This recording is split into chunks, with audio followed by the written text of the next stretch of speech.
Thank you. Next one is the Te Pātaka o Rakaihotu Banks Peninsula Community Board, Tori, Pedan and Tyrone Fields.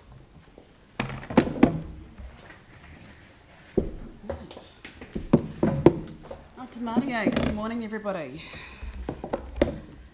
Feels like I've been here a few times before. Yeah.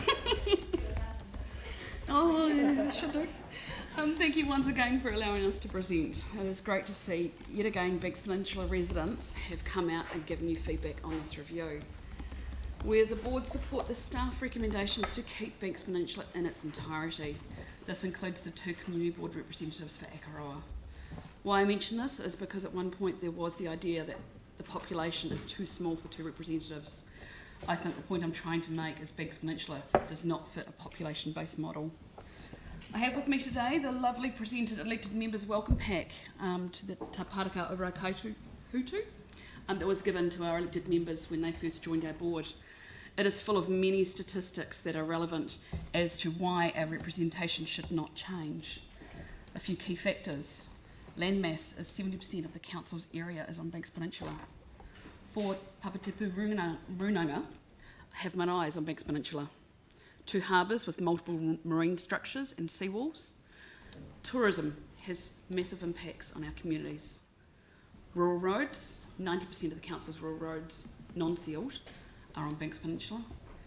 And 145 council parks, 116 local parks, 8 gardens, heritage parks, 6 sport parks and 15 regional parks.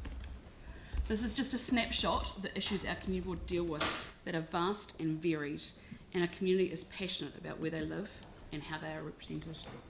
Have I missed anything? Nothing to add from me. I just think it's just important for us both to be here because, you know, we represent sort of opposite ends of the peninsula, if you like, the sort of the rural and the urban pieces. And I think we're just really united on this, and it's just important to show that we are. Very much so. Thank you. Sarah. Thanks so much, and it's great that so many people have had their feedback in a really similar way on this. Just noticed though for the last few elections there's been a struggle to get the number of candidates for some of the smaller subdivisions, and I'm just wondering whether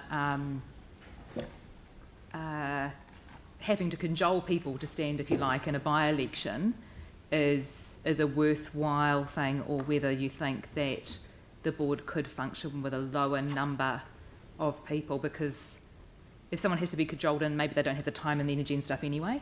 I think the issue comes back to remuneration, because I think people realise how much time board representatives have to put into our role, Yeah. and how much they get in return. And a lot of people can't forego giving up time in their paid wage to be on the board. And when you're only getting $9,000 a year for the hours that we're doing, Yeah. it does not make sense for people to put their hand up, because they're basically volunteering their time to a fairly arduous role at times. And I think that has put a lot of people off. I know our Mount Herbert representatives from last term both said they could not stand again because the time did not become outweighed by the remuneration. I think it's also worth noting that our ward's the only ward that gets above 50% voter turnout as well, so it's not a lack of engagement that's the problem, or a lack of sort of understanding of the local body process. I think remuneration is a big factor.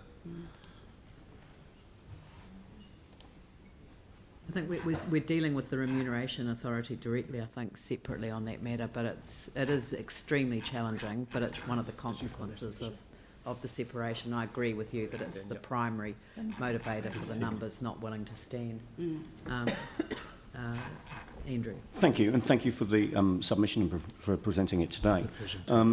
Again, on the subdivisions, obviously the board is supporting the retention of the subdivisions in their current form. Why do the subdivisions work, and why are you supporting retaining them? I think we have areas of interest. I mean, it is very obvious that the Inner Harbour within Littleton and Diamond Harbour have communities of interest. In those communities, it is hard to represent from one side or the other. Same with Wairua and Akaroa. Really hard to have a good capture of what's happening over the southern bays when you perhaps live in another part of Akaroa. These communities have all identified as soul communities. They're not all just one, or not just one neighbourhood. They are communities of interest. They go to the local schools. They have 5 volunteer fire brigades.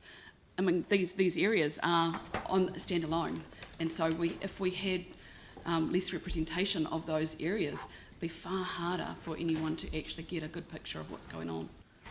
I mean, as much as I love the people of Little River coming to see us at the board, and they do frequently, for such a small community, like it's amazing how much Tori knows about those communities and the people and what's going on there, you know, that someone from Littleton could never really get to grips with. I mean, the areas are so huge, Andrew, as you know.